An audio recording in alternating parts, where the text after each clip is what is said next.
एक भी आरोप बंद कमरे के नहीं है, क्योंकि अब तो आरोप सामने है, एक भी बंद कमरे के नहीं है।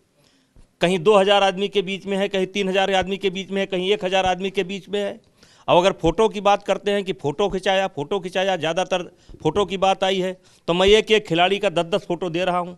2018 के एशियन गेम्स में मेडल मिला था जकार्ता में मिला था, मुझे याद नहीं एग्जैक्ट की, जकार्ता याद है और गेम याद है, गोल्ड मेडल मिला था। साक्षी मलिक किस तरीके से मेरे से लपटी पड़ी है, अगर उस फोटो को तो आप देखिए कि क्या मैं पकड़ रहा था मेरी कमर की, वो पकड़ रही थी मेरी कमर, किस प्रकार से। ये कॉन्फिडेंस है उस आदमी का जिस पर कई लड़कियों के साथ यौन शोषण का आरोप लगा है। तस्वीर देखकर आप समझ गए होंगे कि ये भारतीय कुश्ती महासंघ के अध्यक्ष बृजभूषण शरण सिंह हैं। इन पर आरोप है कि इन्होंने कई महिला पहलवानों का यौन शोषण किया है। महिला पहलवान विनेश फोगाट ने आरोप लगाया कि बृजभूषण होटल के उसी फ्लोर पर रुकते थे जहां महिला पहलवान ठहरती थी। जाहिर है आरोप लगाने वाली ये कोई आम लड़कियां नहीं, बल्कि अंतर्राष्ट्रीय मंच पर रेसलिंग में मेडल जीतकर देश का मान बढ़ाने वाली महिला पहलवान हैं। इस यौन उत्पीड़न के खिलाफ महिला पहलवानों के साथ पुरुष पहलवानों ने भी बृजभूषण शरण सिंह के खिलाफ हल्ला बोल दिया है। पहले जनवरी फिर 23 अप्रैल से जंतर मंतर पर बजरंग पूनिया, साक्षी मलिक और विनेश फोगाट के साथ और भी कई पहलवान एक बार फिर धरने पर बैठे हुए हैं और बृजभूषण के खिलाफ कार्रवाई की मांग कर रहे हैं।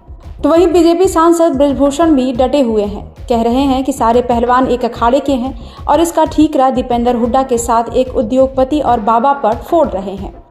लेकिन ऐसा पहली बार नहीं हुआ है जब खेल जगत के किसी विवाद से राजनीतिक भूचाल आया हो। आज टाइम तक पर हम आपको ऐसे ही कुछ खेल विवादों के बारे में बताने जा रहे हैं जिनकी आवाज सड़क से लेकर संसद तक गूंजी थी।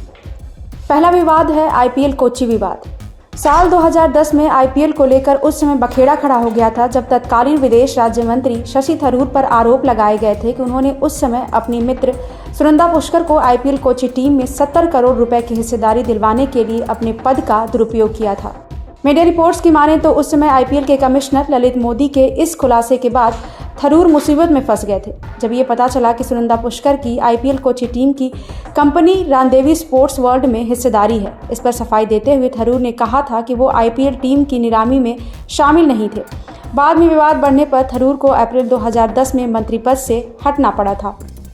दूसरा विवाद है कॉमनवेल्थ घोटाला जिसने कांग्रेस की जड़ें हिलाकर रख दी थी। ये घोटाला भारतीय इतिहास में सबसे बड़े घोटालों में से एक है। साल 2010 में हुआ ये घोटाला लगभग 70,000 करोड़ रुपए का था। कॉमनवेल्थ खेल समिति के अध्यक्ष सुरेश कलमाड़ी पर पैसों की हेराफेरी का आरोप लगा था।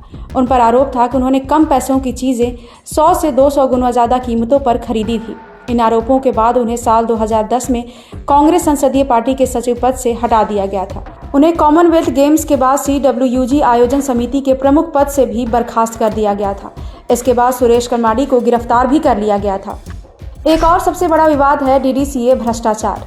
दिसंबर 2015 में बीजेपी सांसद और पूर्व क्रिकेटर कीर्ति आजाद ने 28 मिनट का एक वीडियो जारी किया था जिसमें वित्तीय अनियमितता के लिए दिल्ली और जिला क्रिकेट संघ पर भ्रष्टाचार के आरोप लगाए गए थे। भारतीय क्रिकेट टीम के पूर्व कप्तान बिशन सिंह बेदी और पूर्व क्रिकेटर सुरिंदर खन्ना के साथ कीर्ति आजाद ने दावा किया था कि विकिलीक्स मीडिया की जांच में पता चला है कि DDCA ने कई फर्जी कंपनियों को ठेके दिए।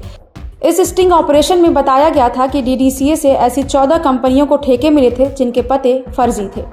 इस वीडियो में DDCA की 2011-2012 की सालाना जनरल मीटिंग का फुटेज भी शामिल था जिसमें आजाद को उस समय DDCA के अध्यक्ष अरुण जेटली से इस पर सवाल करते और जेटली को DDCA प्रशासन का बचाव करते देखा गया था। DDCA में कथित वित्तीय अनियमितता को लेकर बीजेपी सांसद अरुण जेटली पर आरोप लगाने के लिए कीर्ति आजाद को पार्टी से बर्खास्त कर दिया गया था। बाद में दिल्ली के मुख्यमंत्री अरविंद केजरीवाल ने भी DDCA में जेटली के कार्यकाल के दौरान भ्रष्टाचार को लेकर उन पर निशाना साधा था, लेकिन जेटली ने इन आरोपों को सिरे से खारिज कर दिया था।